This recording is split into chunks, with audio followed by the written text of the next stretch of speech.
Luar biasa. Ganteng juga Anda nih. Salah satu Kristen yang ganteng saya bertemu cuma Anda nih. Luar biasa ya. Iya serius loh. Serius. Bagaimana saudaraku? Anda dari Protestan apa Katolik? Protestan. Oke. Anda mau tanggapi tema saya atau mau tanggapi tadi atau mau gimana terserah. Enggak, aku baru masuk bang. Jadi mungkin ada pembicaraan abang dari awal. Mungkin saya tidak mendengar. Oke, siap. Berarti tanggapi tema saja. Oten bingung dengan Bibelnya. Ini pertanyaan bukan pernyataan. Ya, karena betul. Bingung, betul bingung. Betul. Karena pemahamannya yang berbeda. Oh, pemahaman berbeda, betul. Ini bagus, Kristen jujur nih. Bagus nih. Karena yang membingungkan itu ya terutama tentang ketuhanan. Itu yang sangat membingungkan bagi orang Kristen. Ya, sampai sekarang Anda itu bingung dah dengan konsep ketuhanan Anda? Kalau saya tidak. Tidak bingung. Boleh kita uji? Bisa bang dah.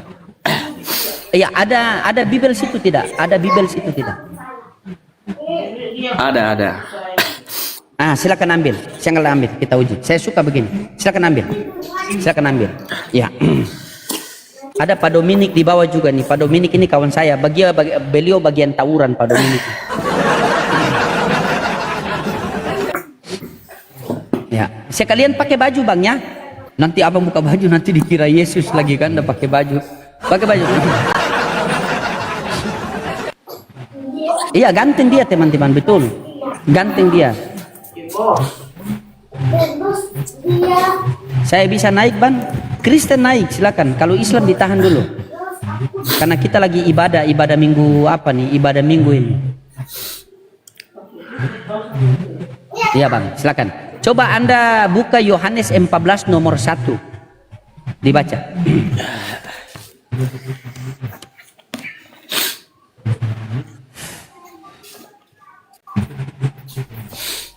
Yohanes 14 nomor 1.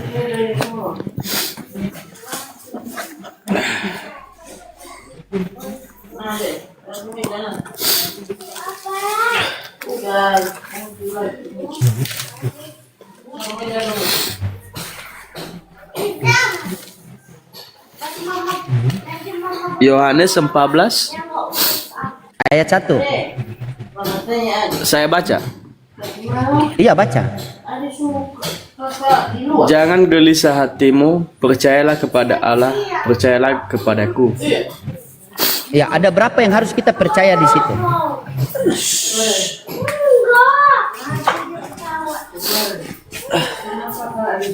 Ada dua.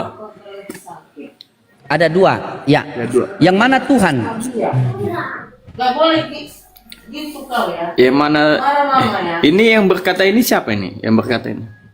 Yesus yang berkata. Oh ini Yesus. Ini perkataan Yesus. Yesus yang berkata. Yesus mengatakan janganlah gelisah hatimu, percayalah kepada Allah, percaya juga kepadaku. Ada dua yang harus kita percaya menurut Anda. Yang mana Tuhan? Yang kepada Allah. Berarti Allah Tuhan. Betul. Terus Yesus Tuhan atau bukan Tuhan? Kalau saya pribadi, Yesus itu ini saya pribadi ya. Saya tidak mewakili, bukan dalam arti mewakili Kristen yang lain atau kawan-kawan yang lain satu agama dengan saya. Tidak. Iya. Tapi kalau pemahaman saya pribadi, bahwasanya yang Yesus itu sebenarnya bukan Tuhan. Mantap sekali. Betul bukan Tuhan. Anda tahu dalilnya di mana? Boleh saya buktikan sama Anda? Kalau orang tanya kenapa kamu tidak percaya Yesus Tuhan, saya kasih tunjuk dalilnya. Mau tidak? Enggak, karena saya udah cukup bukti bahwasanya di dalam Alkitab itu memang jelas. Yesus pun mengakui bahwasanya bahwa dia itu hanya sang utusan. Iya betul, memang orang-orang ganteng itu cerdas bang. Memang orang-orang ganteng itu cerdas. Pantas anda cerdas karena anda ganteng kan. Serius, bukan puji bang. Saya tidak suka memuji orang. Lebih baik saya memuji diri saya sendiri bang. Boleh abang bisa bacakan Kisah Para Rasul 4:27 bang, buat pegangan kita. Kisah Para Rasul 4:27. Ini luar biasa nih.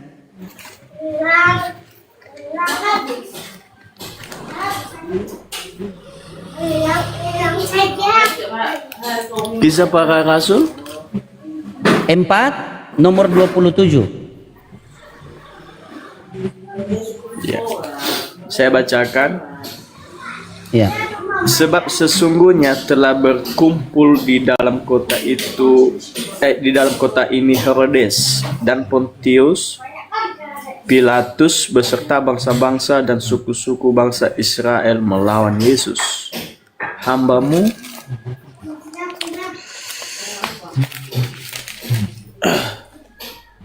hambamu yang kudus, yang engkau urapi. Iya. Berarti fix kan? Menurut kitab suci berarti dia adalah hamba, benar kan? Nah, luar biasa ya pemahaman anda ini. Coba anda ceritakan sedikit bagaimana sehingga anda punya pemahaman bahwa Yesus itu bukan Tuhan melainkan utusan Tuhan. Silakan kita curhat saya. Anggap saya kita kawan lama yang belum pernah bertemu. Silakan. Ya, menurut pengalaman saya pribadi ya, ketika saya membaca Alkitab ya, itu saya kasih dasar dulu mengapa saya mengatakan bahwa Yesus itu bukan Tuhan ya. Kalau kita bacakan di dalam Yohanes pasal 17 ayatnya ketiga,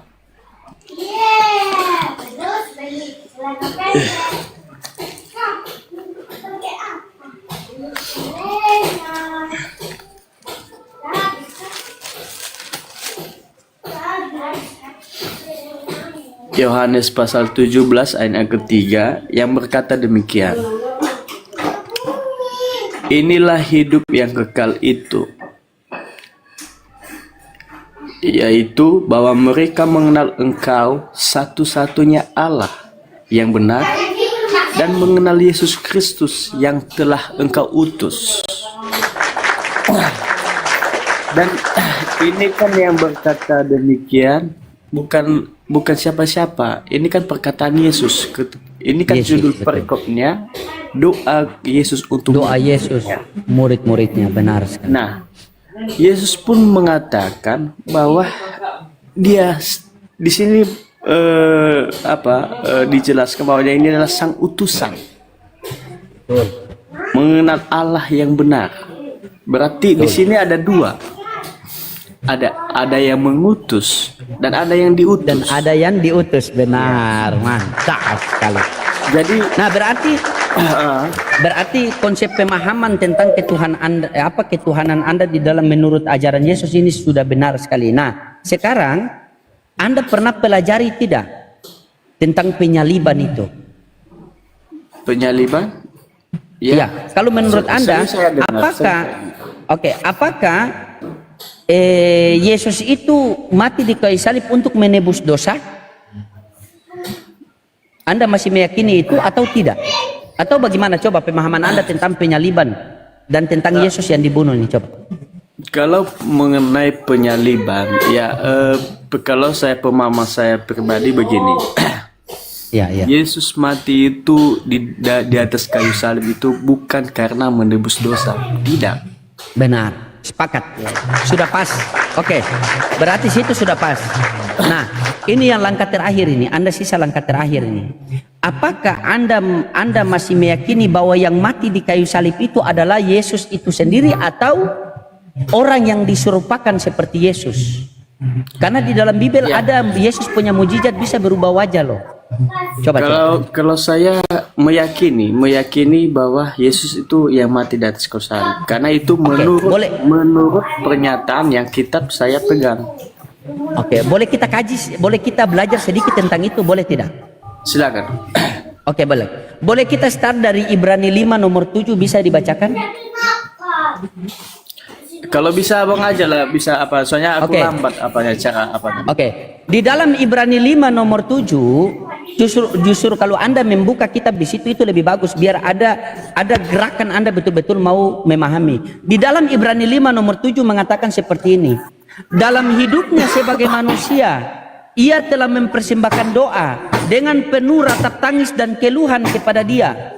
Noise di situ kayaknya, boleh Anda cari tempat yang aman sedikit. Jangan seperti orang tawuran.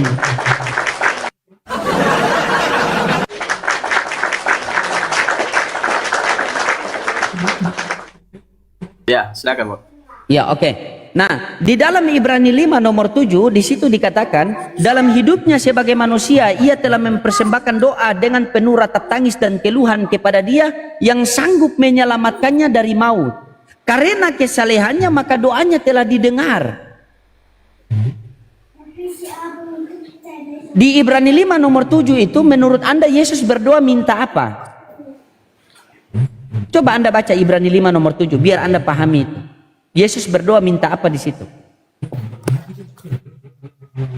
Coba dibaca. Kita belajar santai-santai lah kita.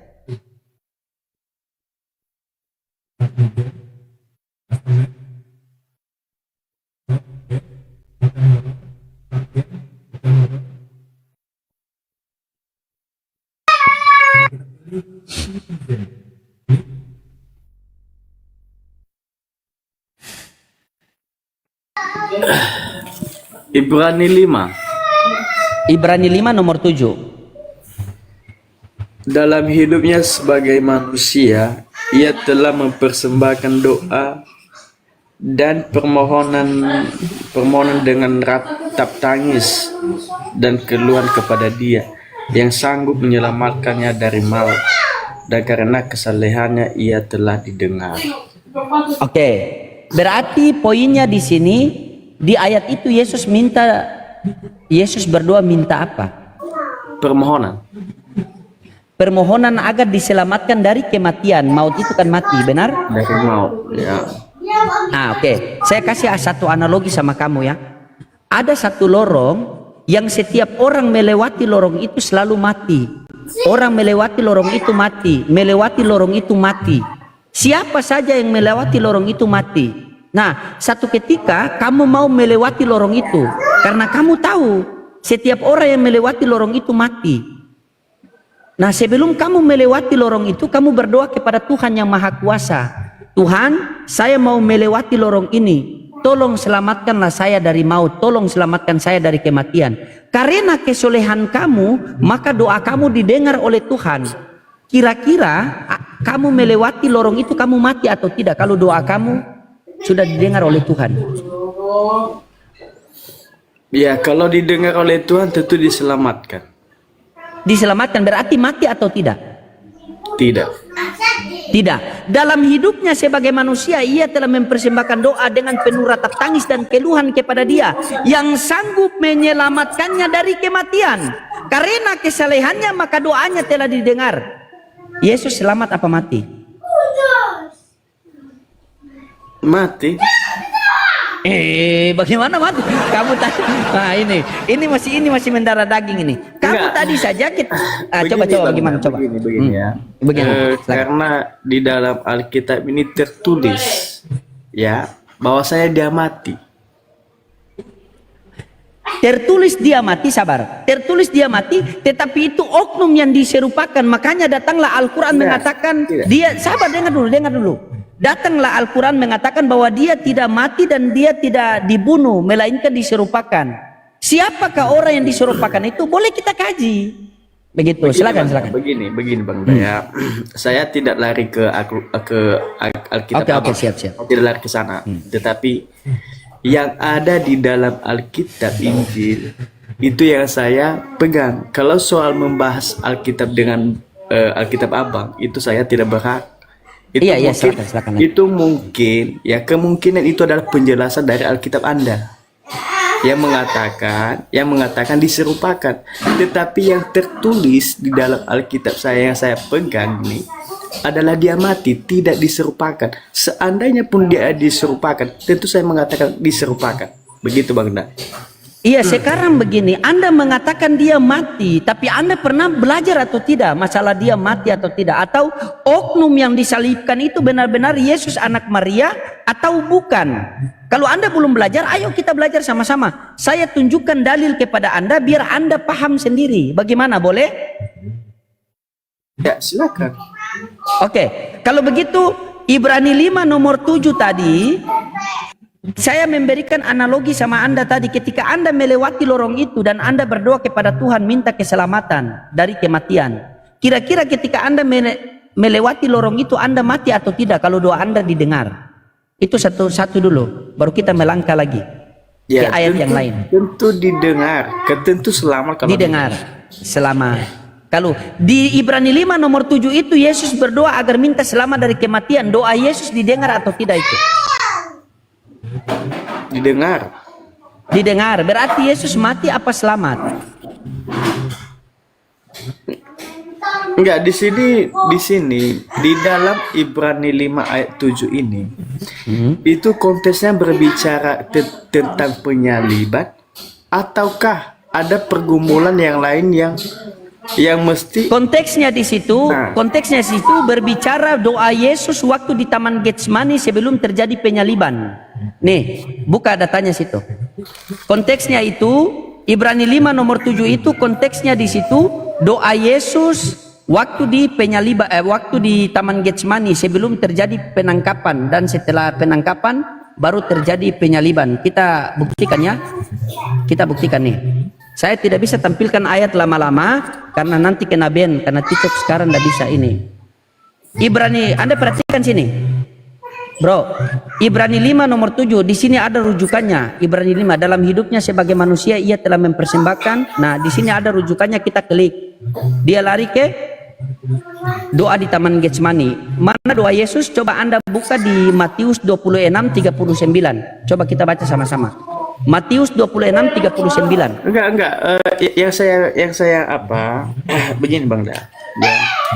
Di dalam Ibrani 5 ayatnya ke-7 tadi itu konteks judul perikopnya apa? Di sini dikatakan Yesus sebagai imam besar. Jadi tidak berbicara Ibrani 5 ayat 7 ini tidak berbicara mengenai penyaliban. Ini doa dia di Taman Getsemani. Sabar. Doa dia di Taman Getsemani minta apa? Kan rujukannya di Matius 26:39. Rujukannya di situ. Kan rujukannya di situ. Anda mau tolak silakan Anda tolak Bibel Anda karena rujukannya di situ. Kan kita buka tadi Anda lihat kan? Itu doa Yesus di Taman Getsemani. Apa doanya? Maka majulah ia sedikit lalu sujud dan berdoa, katanya, ya Bapakku, jikalau cawan ini berlalu biarkanlah berlalu. Cawan itu adalah penyaliban. Ya. Melainkan kehendakmu yang terjadi. Ya, pertanyaannya betul. Di Ibrani 5 nomor 7 itu doa Yesus didengar atau tidak? Didengar. Nah, berarti di manakah doa Yesus yang diceritakan dalam Ibrani 5 nomor 7? Di Matius 26:39. Maka ia gimana? Nah, begini Bang Da, begini Bang Da ya. Kalau mengenai dalam pemahaman kami sebagai jemaat lah. Saya ini hanya jemaat biasa, jemaat kecil di gereja. Jadi kalau menurut penjelasan dari Bapak Pendeta ataupun gereja, bahwa saya begini, penjelasan begini, Yesus itu mati. Ya, Yesus itu mati. Tetapi bangkit lagi di hari ketiga. Ya. Itulah dikatakan ketika dia bangkit duduk di sebelah kanan Bapa. Jadi secara penjelasan dari bapak-bapak gereja menyatakan begini, tubuhnya mati, ya, tubuhnya mati baru dibangkitkan. Ya, jadi yang dibangkitkan itu apa? Itu bukan tubuh jasmani lagi.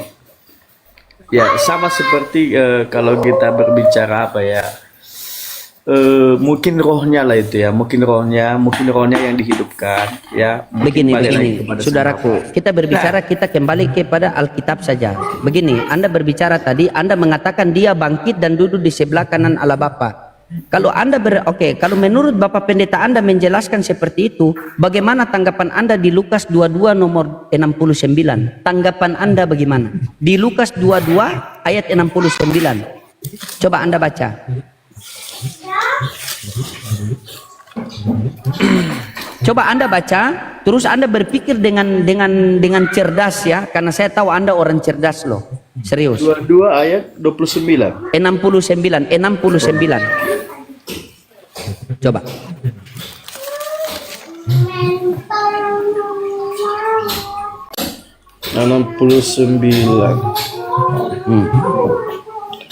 Mulai sekarang anak manusia sudah duduk di sebelah kanan Allah yang Maha Kuasa. Yang berkata itu siapa?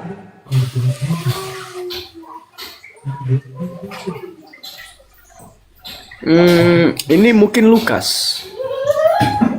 Berarti Anda tidak belajar. Coba Anda cari tahu dulu. Kalau tidak tahu nanti kita cari tahu sama-sama. Yang berkata di Lukas 22:69 itu siapa?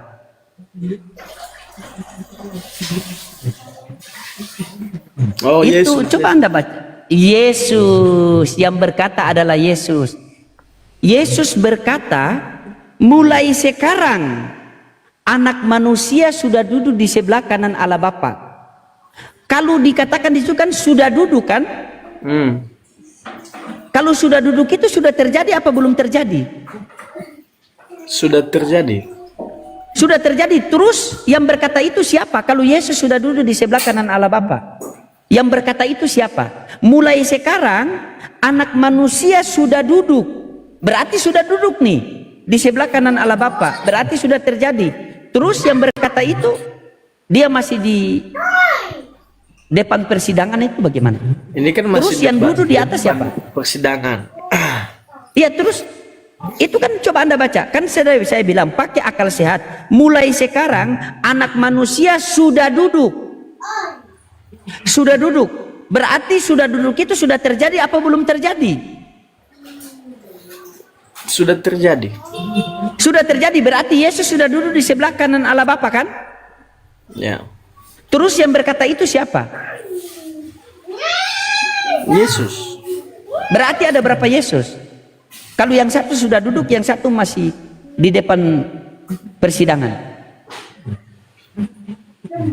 Mau kutunjukkan siapa itu yang berkata? Silakan, mau? Silakan. Buka Yohanes, buka Matius, sabar.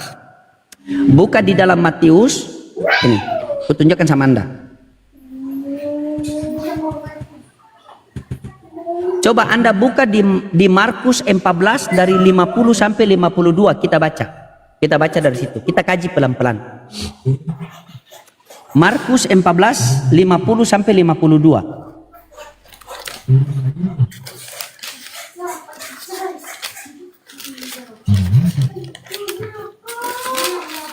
Markus 14. Markus 14 50 sampai 52.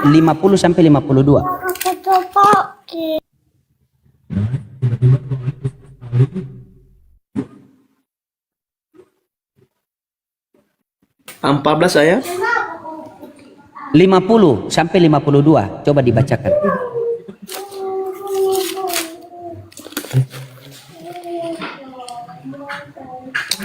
Lalu semua murid itu meninggalkan dia dan melarikan diri.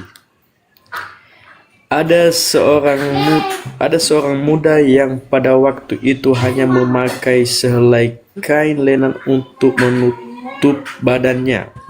Mengikuti dia, mereka hendak menangkapnya, tetapi ia melepaskan kainnya dan lari dengan telanjang. Semua murid-murid Yesus telah meninggalkan dia. Dia itu merujuk kepada Yesus, benar kan? Karena D-nya besar kan? Betul? Gimana? Sorry. Semua murid-muridnya meninggalkan dia. Dia itu kan Yesus kan? Benar tidak? Ya, itu Yesus ya. sudah ditangkap. Yesus ditangkap itu kan? Itu perikopnya Yesus ditangkap. Nah, semua murid-muridnya meninggalkan dia. Tetapi ada seorang muda yang memakai kain lenan. Mereka hendak menangkap dia. Dan dia melepaskan kainnya dan lari dengan telanjang. Pertanyaannya, siapa seorang muda yang memakai kain lenan itu? Ya, Kalau tidak tahu saya tunjukkan ayatnya yang mana. tidak tahu. Tidak tahu. Baca Yohanes 13 nomor 4. Yohanes 13 nomor 4.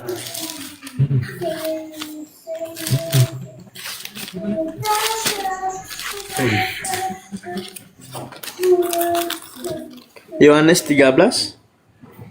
Nomor 4. Lalu bangunlah Yesus dan meninggalkan jubahnya. Ia mengambil sehelai kain lenan dan mengikatnya pada pinggangnya. Di dalam Bible dari Kejadian sampai Wahyu cuma Yesus yang memakai kain lenan. Siapa seorang muda yang memakai kain lenan itu? Pertanyaannya simpel, Yesus sudah ditangkap. Terus kenapa mereka mau menangkap seorang muda yang memakai kain lenan ini? Kenapa mau menangkap itu lagi? Kenapa mereka mau menangkap? Yesus sudah ditangkap. Sasaran mereka kan Yesus. Ya. Tiba-tiba ada seorang muda yang memakai kain lenan, mereka hendak menangkap dia. Tetapi dia melepaskan kainnya dan lari dengan telanjang.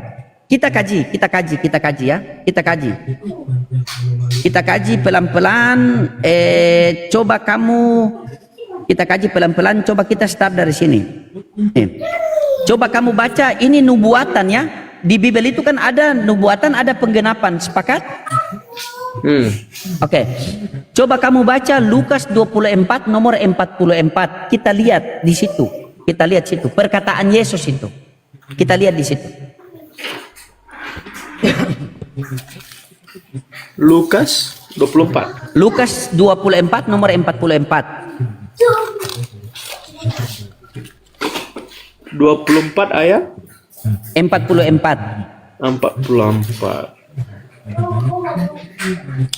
Ia berkata kepada mereka, inilah perkataanku yang telah kukatakan kepadamu ketika aku masih bersama-sama dengan kamu, yakni bahwa harus digenapi semua yang ada tertulis tentang aku dalam kitab Taurat Musa dan kitab Nabi-Nabi dan kitab Mazmur. Ia berkata kepada murid-muridnya, kan? Semua harus tergenapi yang tertulis di kitab-kitab para nabi, Taurat, Musa, kitab Nabi-Nabi dan kitab Mazmur. Benar tidak? Betul. Kamu tahu tertulis di mana atau itu? Tidak. Buka Mazmur 118 nomor 17 sampai 18. Mazmur 118 nomor 17 sampai 18. Apa tertulis di situ?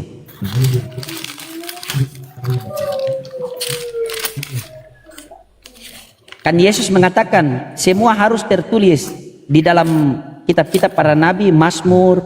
Nah, coba kita lihat di Mazmur 118 nomor 17 sampai 18. Aku takkan mati, tetapi hidup, dan aku akan menceritakan perbuatan-perbuatan Tuhan. Iya, aku takkan Mati. Dia mati atau tidak setelah kamu membaca ini? Tertulis di Mazmur, kata Yesus. Harus tertulis di Mazmur. Enggak, begini Bang Daya, saya izin dulu. Gimana Iya, silakan. Kalau Mazmur di Mazmur 118 ini, apakah ini memang fix itu tertunjuk kepada Yesus, atau adakah pernyataan pertanyaan mungkin nabi-nabi yang lain? Kata Yesus tadi di dalam Lukas 24 nomor 44, ia berkata kepada mereka, inilah perkataanku yang telah kukatakan kepadamu ketika aku masih bersama-sama dengan kamu, yakni bahwa harus digenapi semua yang ada tertulis tentang aku dalam kitab Taurat Musa, kitab Nabi-Nabi dan kitab Mazmur. Kalau Anda tidak terima di dalam Mazmur 118 nomor 17, silakan cari ayat yang lain, kasih sama saya. Karena saya pada itu tidak mendapatkan. Ingat, di Galatia 3:13 bunyinya itu Kristus telah menebus kita dari kutuk hukum Taurat dengan jalan menjadi kutuk. Sebab tertulis, terkutuklah orang yang digantung di kayu salib. Benar? Betul. Oke. Nah, menurut Anda ini dari hati ke hati, menurut Anda nih, Pantas tidak Yesus terkutuk? Tidak. Tidak pantas. Oke, Anda mau tahu tidak siapa orang yang terkutuk di kayu salib itu? Tidak tahu siapa. Siapa orang yang terkutuk? Oke, mau kutunjukkan siapa orangnya? Berlandaskan dalil. Ya, silakan. Oke, coba buka di Ulangan 20. Tadi kan dia mengatakan di kitab Musa kan? Coba buka Ulangan 27 nomor 25 sampai 26. Ulangan 27 nomor 25 sampai 26. Coba kita bahas nubuatan baru kita lari ke penggenapan. Biar enak ini. Ulangan 27 nomor 25 sampai 26.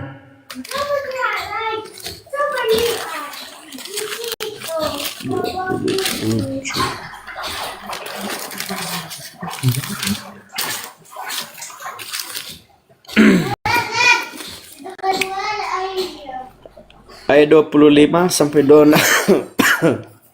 Iya.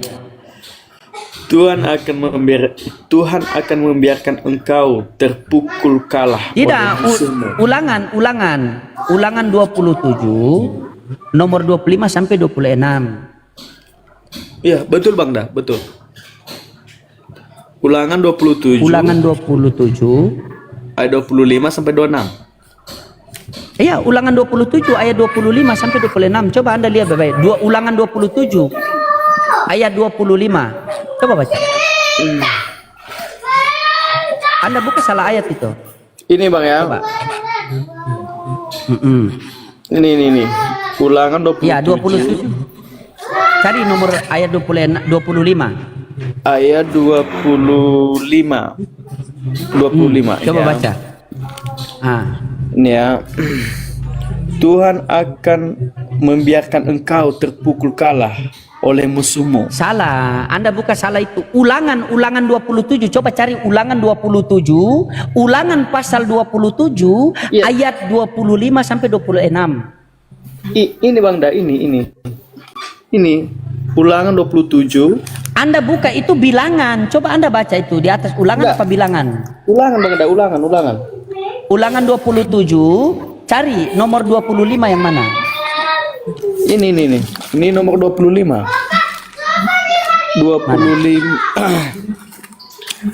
25. Ini Ulangan 27. Ulangan 27 ayat ke 25. Masa bunyinya begitu? Ini kita di depan saya. Coba baca perikopnya apa sih itu? Coba. Ini perikopnya ini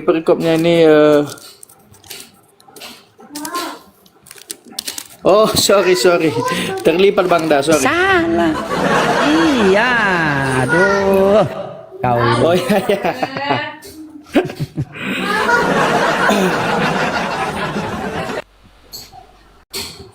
Coba baca. Sorry, Coba baca. terlipat. Ulangan. Iya, makanya saya tahu kan. 25 coba baca. Nah, ini.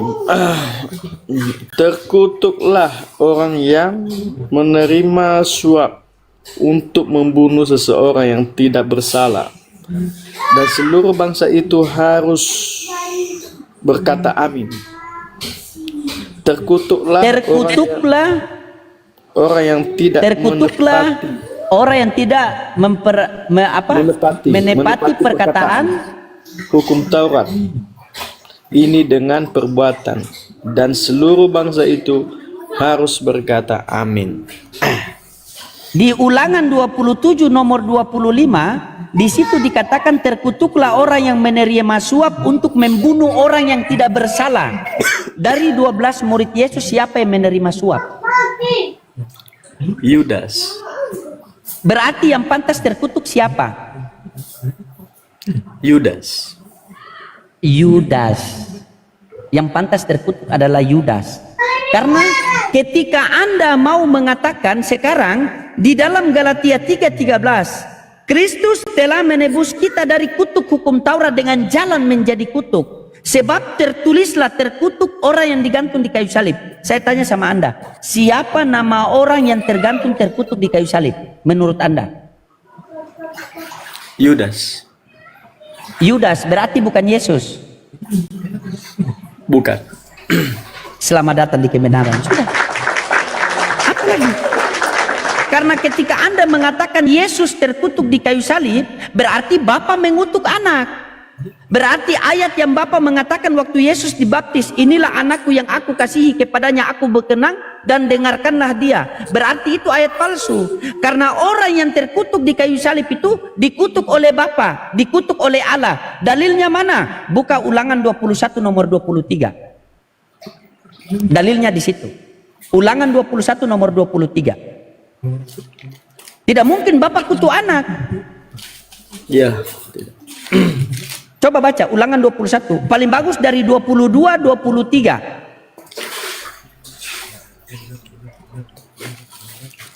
Ulangan 21. Ulangan 21 nomor 22 sampai 23. Maka haruslah semua orang sekotanya melempari anak itu dengan batu sehingga ia mati.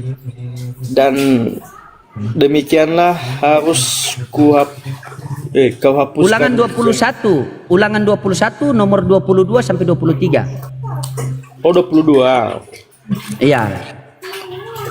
Apabila seseorang berbuat dosa yang sepadan dengan hukum mati, lalu ia dihukum mati, kemudian kau gantungkan dia pada sebuah tiang, maka janganlah mayatnya dibiarkan semalam-malaman pada tiang itu, tetapi haruslah engkau menguburkan dia pada hari itu juga, sebab seorang yang digantung terkutuk oleh Allah. Jangan engkau menajiskan tanah yang diberikan Tuhan Allahmu kepadamu jadi milik usahamu. Iya, karena orang yang tergantung dikutuk oleh Allah. Kalau betul di kayu salib itu Yesus tergantung, berarti Bapa yang mengutuk Yesus. Benar tidak? Gimana Benar tidak? Gimana? Karena di situ orang yang tergantung di kayu salib itu dikutuk oleh Allah.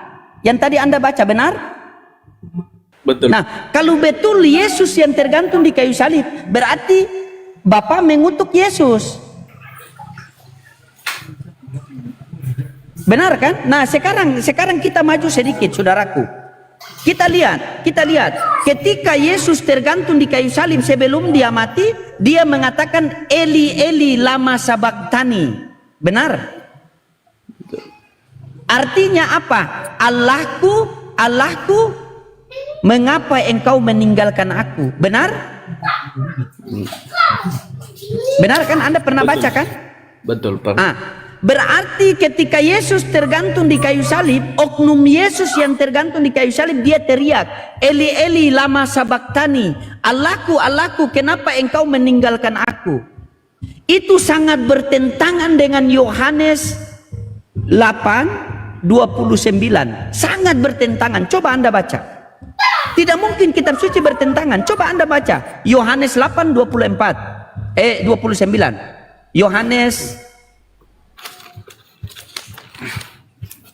Yohanes, bentar kita lihat di sini lagi. Ini sangat bertentangan. Yohanes 8:29.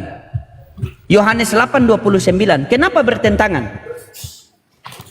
Coba Anda baca, Anda pikir sendiri, bertentangan atau tidak dengan perkataan di kayu salib, Eli Eli lama sabachthani, Allahku, Allahku, kenapa engkau meninggalkan aku? Ayat 29. Iya, coba baca.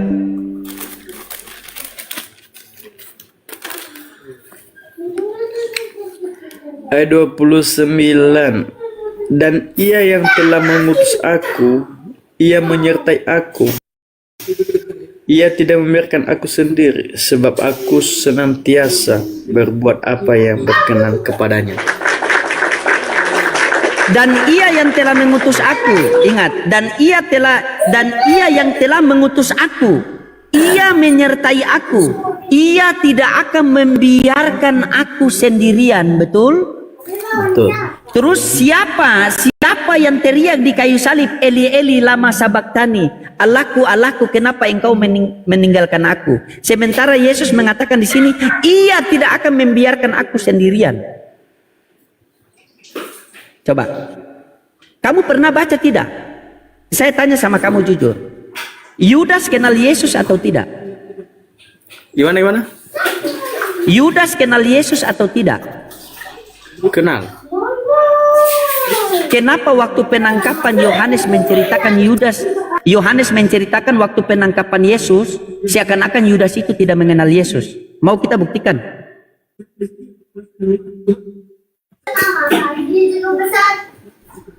Ya, karena kan dia pengkhianat ya. Iya, tidak. Yudas kan kenal Yesus, karena Yudas ini kan murid Yesus, 12 murid Yesus yang berkhianat kan? Iya. Berarti Yudas ini mengenal Yesus kan? Betul. Ketika Yohanes menceritakan waktu penangkapan, Yudas tidak mengenal Yesus. Kamu pernah baca kisah itu atau tidak?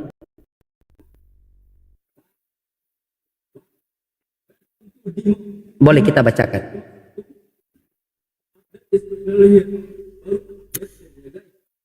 Baca Yohanes 18 ayat 1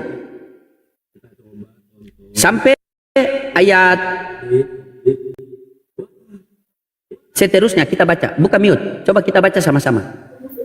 Kita kaji itu, kita kaji waktu penangkapan Yesus. Disinilah ada perubahan, disinilah ada perubahan pergantian, disinilah ada perubahan yang dimana Allah Bapa telah merubah, karena Yesus punya mujizat yang orang Kristen jarang tahu, yaitu merubah wajah, merubah rupa. Disinilah mulai penangkapan itu terjadi, maka Yesus mulai diserupakan. Coba baca, kita baca pelan-pelan. Baca dari Yohanes 18 ayat 1 sampai seterusnya. Coba kita sama-sama baca.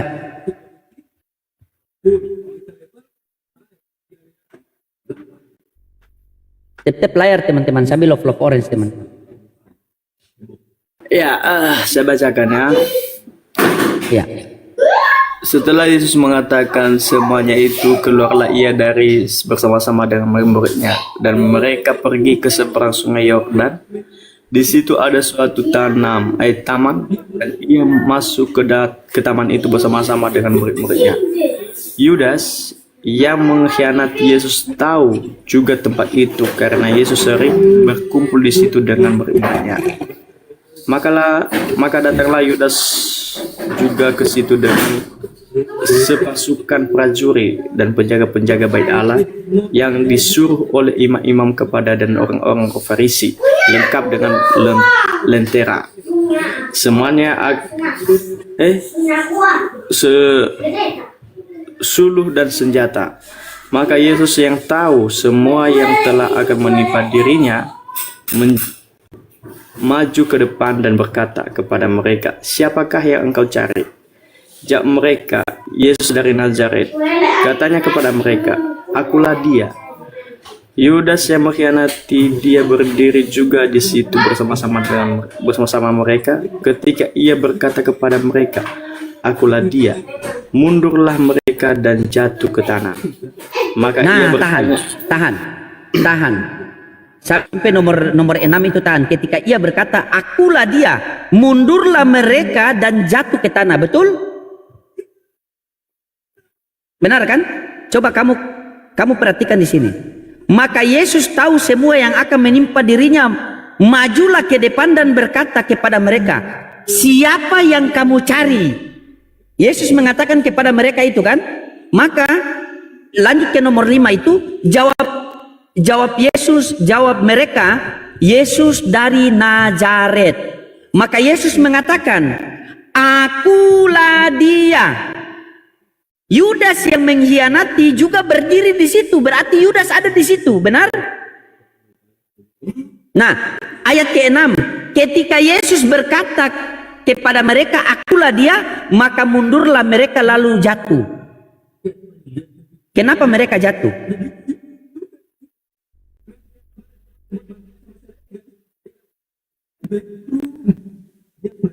Nah, karena disinilah terjadi keajaiban, terjadi kekuatan Allah.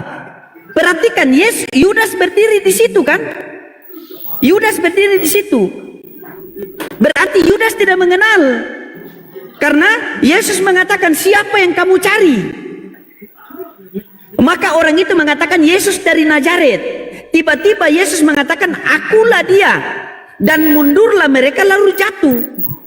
Apa penyebab mereka jatuh? Sementara di narasi-narasi lain mengatakan Yudas mencium Yesus. Benar tidak? Yudas mengatakan orang yang aku cium itu yang kalian tangkap. Kenapa di narasi Yohanes ini Yudas tidak mengenal Yesus? Kenapa Yudas tidak mengenal Yesus di sini? Sehingga Yesus mengatakan kepada mereka, siapa yang kalian cari? Yudas yang berdiri di situ juga, kata narasi ini. Yudas yang berdiri di situ juga. Maka mereka menjawab, Yesus dari Nazaret. Maka Yesus menjawab, akulah dia. Tiba-tiba mundurlah mereka lalu jatuh. Menurut Anda ada kejanggalan enggak di situ? Sementara narasi lain mengatakan, Yudas mengatakan orang yang aku cium itu yang kamu tangkap. Tetapi di sini tidak ada ciuman begitu, tidak ada ciuman. Tidak ada ciuman. Semua murid-murid Yesus diurapi oleh Tuhan. Semua murid-murid Yesus diurapi oleh Roh Kudus. Masa penulisannya berbeda? Masa pengetahuannya berbeda? Yang lain menceritakan Yudas ketika sampai di Taman Getsemani itu, maka Yudas mengatakan orang yang aku cium itu yang kamu tangkap. Benar? Di narasi lain mengatakan begitu. Tanda Yudas mencium orang itu yang aku cium. Tapi di sini ada tidak baca dari satu, ada tidak narasi Yudas mencium Yesus? Tidak. Tidak ada. Bahkan Yudas yang berdiri di situ saja tidak mengenal Yesus. Sehingga dikatakan, siapa yang engkau cari? Yesus dari Nazaret. Maka Yesus mengatakan, akulah dia. Hingga mundurlah mereka lalu terjatuh. Kamu pernah baca tidak kalau Yesus punya mujizat bisa berubah wajah? Yesus berubah wajah? Tidak, belum. Kamu pernah tidak baca Yesus punya mujizat Yesus bisa berubah rupa? Pernah. Terus apa yang kamu ragukan kalau dia punya mujizat itu? Iya. Sabar. Ini masuk poinnya. Tertukar tidak? Bisa tidak Allah Bapa menukar, menyerupai, mengubah Yudas menjadi Yesus, Yesus menjadi Yudas? Kalau kamu bilang tidak bisa, aku kasih ayatnya loh nanti. Iya, kalau kalau Bapak ini kan ya tidak ada yang yang bisa, ya kemungkinan bisa. Bisa. Kita perkuatkan, kemungkinan bisa. Mari kita sama-sama memperkuatkan. Baca nubuatannya, baca di sebelum terjadi itu semua, baca di Amsal 21 nomor 18. Baca itu. Amsal 21 nomor 18, baca, kamu berpikir sendiri.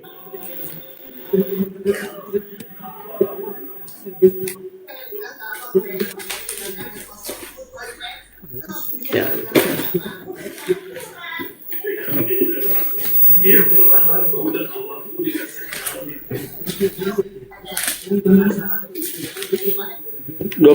Amsal 18, Amsal 21 ayat 18. Amsal 21 ayat 18. Iya, dibaca. Orang fasik dipakai sebagai tebusan bagi orang benar, dan pengkhianat sebagai ganti orang jujur. Yesus orang jujur atau tidak? Di dalam 12 murid Yesus siapa yang pengkhianat? Yudas. Iya, sudah, selamat datang di kebenaran. Ya, begini saudaraku dan semua netizen. Saya di bagian timur. Di tempat saya sudah pukul 21 lewat 11. Saya mau persiapan dulu sholat zuhur. Mungkin ada yang ingin Anda sampaikan dari pengetahuan Anda tadi, silakan. Setelah itu saya mau izin rungkat dulu. Nanti kita lanjut habis sholat asar atau habis sholat isya. Karena saya mau sholat zuhur dulu kan. Karena tidak ada ini, papi gembala juga tidak ada ini. Gembala-gembala lain tidak ada. Kalau ada bisa kalian lanjut. Bagaimana tanggapan Anda dari tadi kita bahas? Silakan. Statement terakhir. Ya, jadi begini Bang ya, kalau apa ini kan penjelasan mungkin saya perlu mengkaji lagi ya, memperdalam lagi bahwasanya yang saya terima selama ini pengajaran apakah itu karena sudah saya anggap benar, tetapi penjelasan dari abang ini perlu saya mempertimbangkan dan untuk mengkajinya lagi Bang. Mantap sekali, harus Anda mengkaji, jangan dulu ya, harus Anda banyak mengkaji, bila perlu tanya di pendeta begini, karena kita berpikir begini, karena begitu besar kasih Allah akan dunia ini sehingga ia mengaruniakan anaknya yang tunggal, agar setiap orang yang percaya kepadanya tidak binasa melainkan beroleh hidup yang kekal. Ingat, ketika Yesus dibaptis Yohanes di sungai Jordan, terdengar suara dari langit, inilah anakku yang aku kasihi, kepadanya aku berkenan, dan dengarkanlah dia. Bukan disalibkan dia, bukan dituhankan dia, tetapi didengarkan. Apa yang harus kalian dengar? Yaitu perkataan-perkataannya. Makanya Yesus mengatakan, barang siapa yang berada dalam firman-Ku, berarti dia adalah murid-Ku. Ya, jadi kamu silakan kaji itu. Kalau apa kamu bertanya-bertanya, ingat, kita hidup di dunia ini hanya sementara, ya, akhirat selama-lamanya. Ya, kita semua pasti mati. Dalam Al-Quran dikatakan, kullun nafsin za'iqatul maut. Seluruh yang bernyawa pasti menjelang maut, ya. Musibah yang paling terbesar pada diri kita, saudara, bukan kita kehilangan harta, pangkat, jabatan, bukan. Musibah yang paling terbesar pada diri kita ketika kita mati tanpa ketaatan kepada Tuhan yang benar. Di dalam Al-Quran kami, Allah Subhanahu wa Ta'ala menceritakan orang-orang yang mati tanpa ketaatan kepada Tuhan yang benar. Apa yang Al-Quran kami mengatakan? Mereka memohon kepada Allah, Rabbana absorna wa sami'na farji'na na'amal solehan inna mukinun.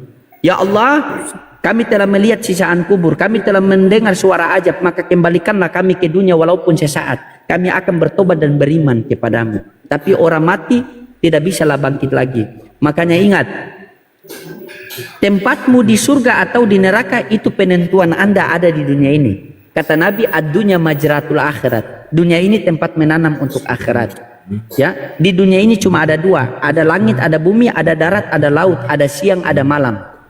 Berarti di dunia ini cuma ada dua jalan, jalan menuju surga dan jalan menuju neraka. Kalau kita tidak berada di jalan menuju surga, maka kita telah berjalan menuju ke neraka. Kalau kita tidak taat kepada Tuhan yang benar, berarti kita taat kepada Tuhan yang salah.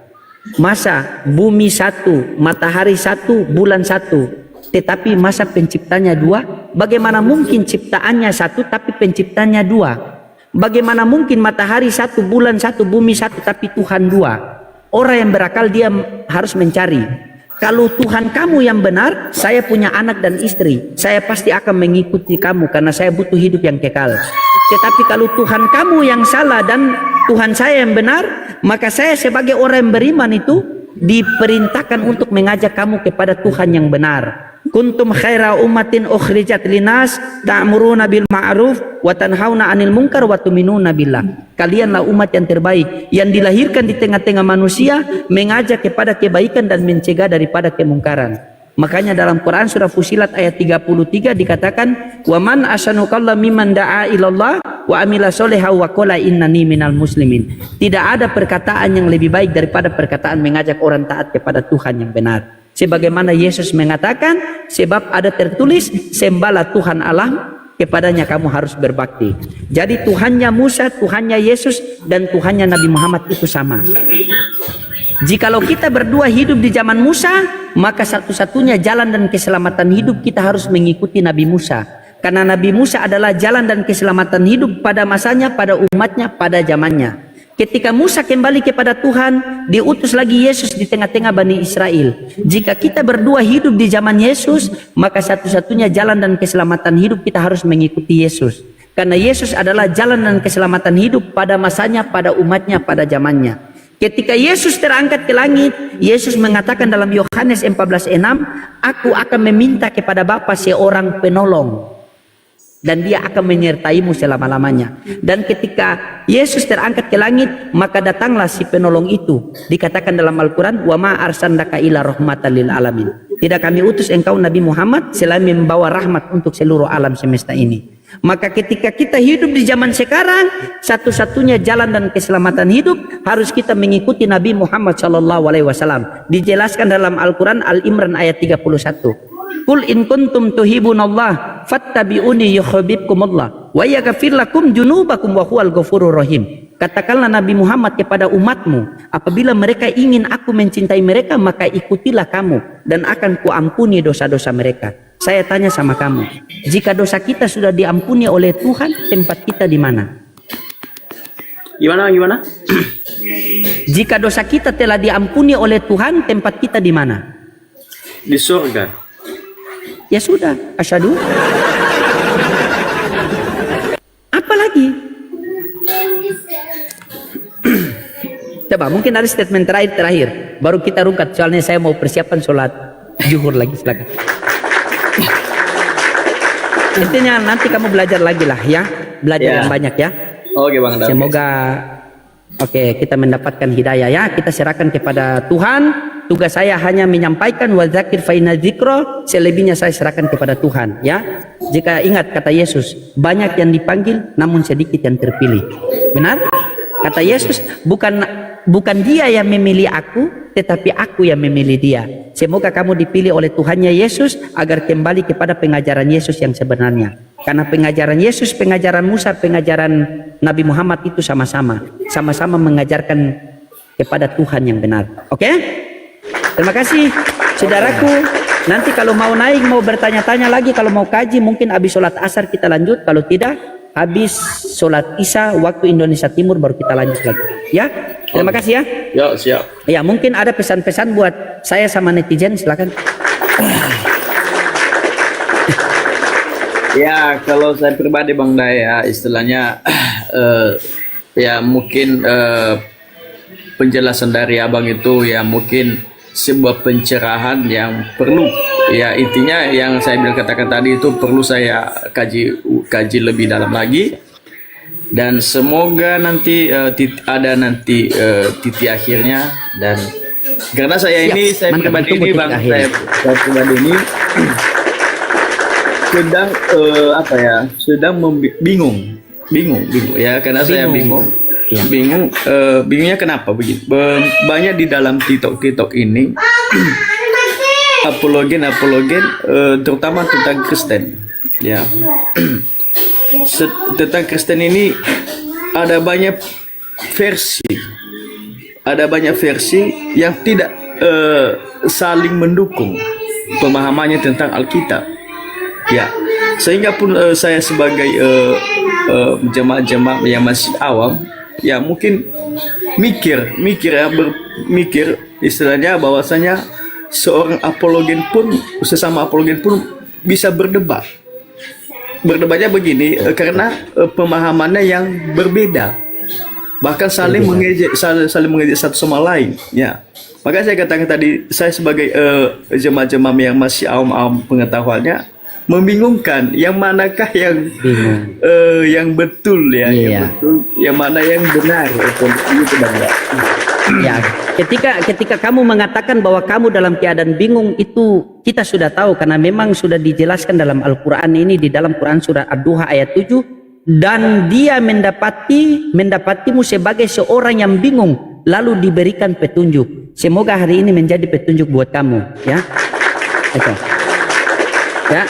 Semoga ini jadi petunjuk buat kamu, karena di dalam Al-Quran dikatakan mayyadihillahu fala mudhillalah wa mayyudlil fala hadiyalah. Jika Allah sudah memberikan petunjuk kepada seorang hamba, maka seluruh dunia mau menyesatkan dia tidak akan bisa. Tetapi jikalau Allah sudah menyesatkan seorang hamba, maka seluruh dunia mau tunjukkan siratal mustaqim tidak akan bisa. Ingat, pilihan ada kepada Anda.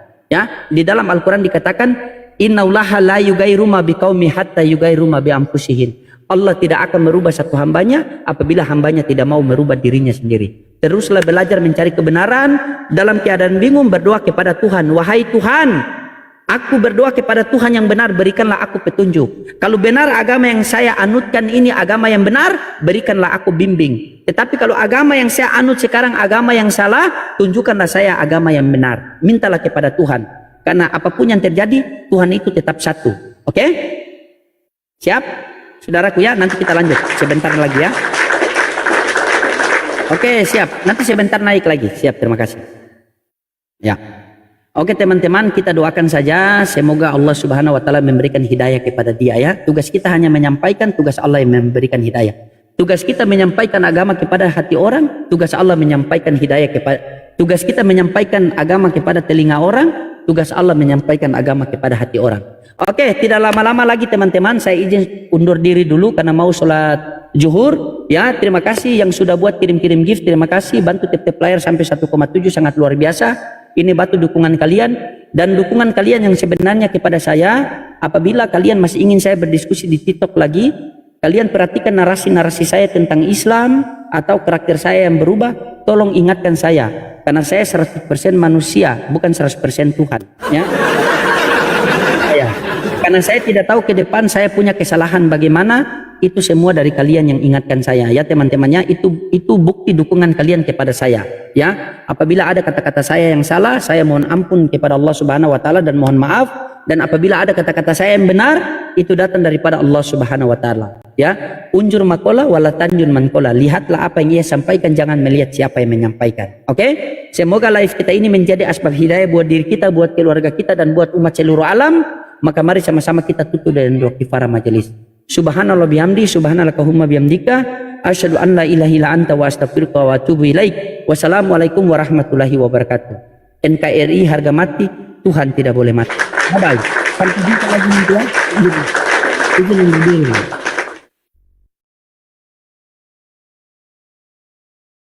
Undur diri.